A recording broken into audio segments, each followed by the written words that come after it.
ZOG and the Flying Doctors by Julia Donaldson and Axel Scheffler. Meet the Flying Doctors, a dragon, knight, and girl.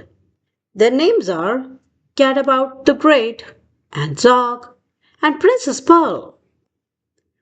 Pearl gives people medicine and pills and vaccinations, and Gadabout is expert at performing operations. Zog is good at flying, though not quite so good at landing, but Gadabout and Princess Pearl are always understanding. Flying high one morning, they heard a mermaid wail. "I'm sunburnt, and it hurts," she cried, and swished her scaly tail. Bang, crash, thump! They landed. The mermaid's skin was red. Pearl rubbed in some special cream. "And wear this hat," she said. "Thank you," said Mermaid, and she waved a fond goodbye as the team of flying doctors sped away into the sky. As the sun rose higher, they saw a unicorn. He pawed the ground and whinnied, "I have grown an extra horn." Bang, crash, thump! They landed. "I'll help you," said the knight, and he cut the horn off gently, to the unicorn's delight. "Thank you," said the unicorn, "for taking so much care," and the team of flying doctors sped away into the air.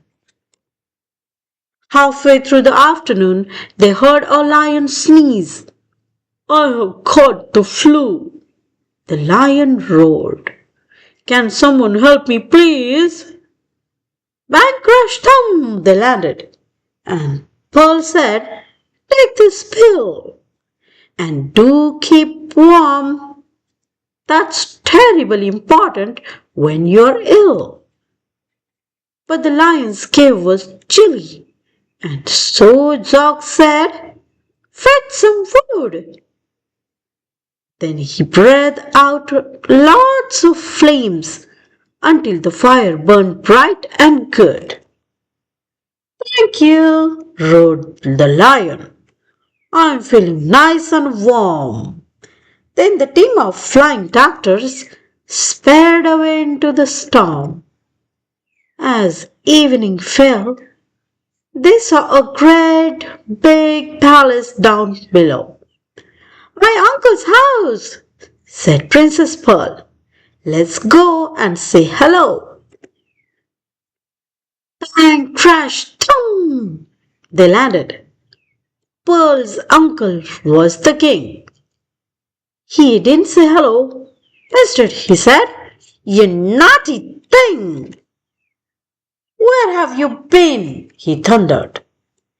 "You look an awful mess. What's happened to your crown? And where's your pretty frilly dress?"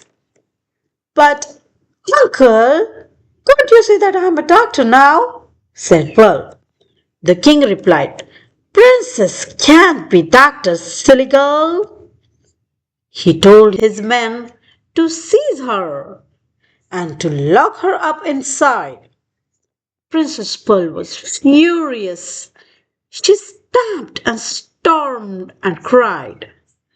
Weeks went by, and Princess Pearl spent many weary hours sewing pretty cushions and arranging pretty flowers. The others tried to rescue her with all their might and main, but they simply couldn't manage. All their efforts were in vain. Each night they flew to visit her and perched upon her sill. And one dark night she told him that the king has fallen ill. The king grew worse. His head was sore. His arms and legs felt weak. His skin had turned bright orange, and he found it hard to speak. He called a lot of doctors, a new one every day. He croaked, "What is this illness?" But they simply couldn't say. They didn't know the answer, but Pearl was pretty sure it looks like orange fever. And she read about the cure. Grated horn of unicorn, a mighty lion's sneeze, some mermaid's scales, a little slime, and half a pound of cheese. She told the others what to get. And do be very quick. My uncle could be dying. He looks extremely sick. Away flew Zog and Carabout. They reached the lion's den. Bang, crash, thump, they landed. He sneezed for them, and then they flew back to the forest, where the grateful unicorn was very pleased to give them his unwanted son of horn.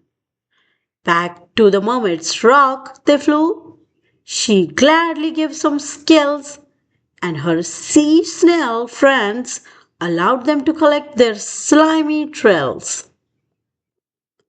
Zog said, "I'm exhausted," but he flew and flew until bang, crash, thump, he landed on the bedroom window sill.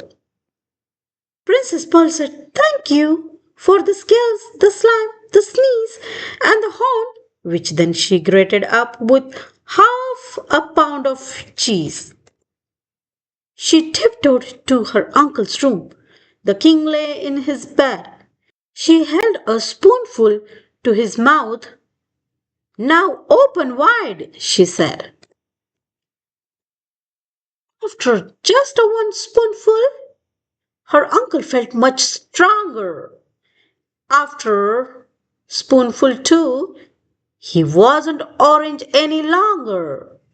After spoonful three, the king was dancing with delight. "Princesses can be doctors. You were absolutely right. I'm so sorry that I locked you up. Of course, you must go free. But do come back to visit me and bring your friends to tea." "Hooray!" cried Pearl, and out she ran to join the other two. Then off into the sunset sped the flying doctor's crew.